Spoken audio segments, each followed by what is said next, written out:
But it finally got to be spring. And it was one of those springs where there was an early Easter. And I don't know where you're from, but in Half Dollar, West Virginia, in the early 80s, people decorated for Easter. And back then, there were two main Easter decorations. There was the colored plastic egg hung from the leafless willow tree.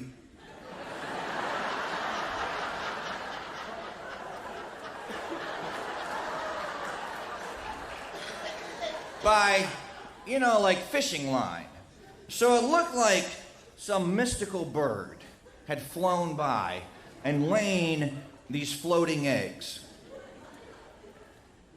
And I never, to this day, fully understood that particular Easter decoration.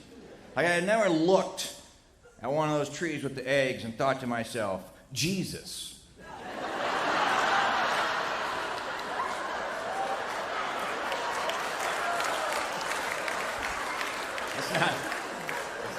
That's not entirely true. I just didn't think it with the proper inflection. And then, and here's this 12-foot Santa Claus, out there, dancing in your yard. You got lights in it. They don't say redneck anywhere on them.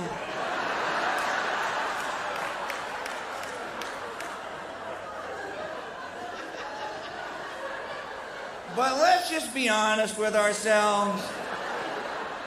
If your 12-foot inflatable Santa is deflated in your above-ground pool beside your trampoline in June, you know what? That says something about you.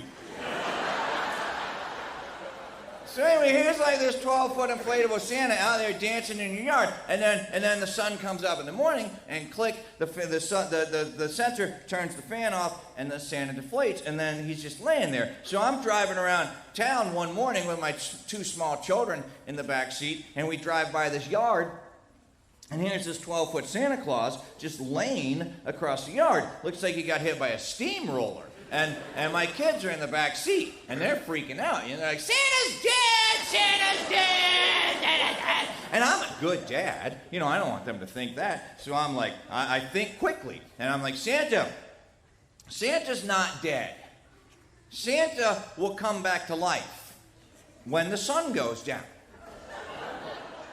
And my son, he says, is Santa a vampire?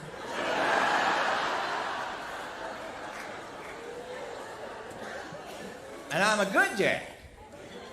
So I was like, yeah, Santa is a vampire.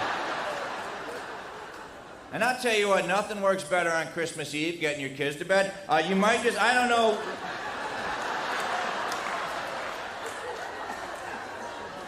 I don't know what faith tradition you are, but you might want to convert just for one Christmas if you have children or grandchildren.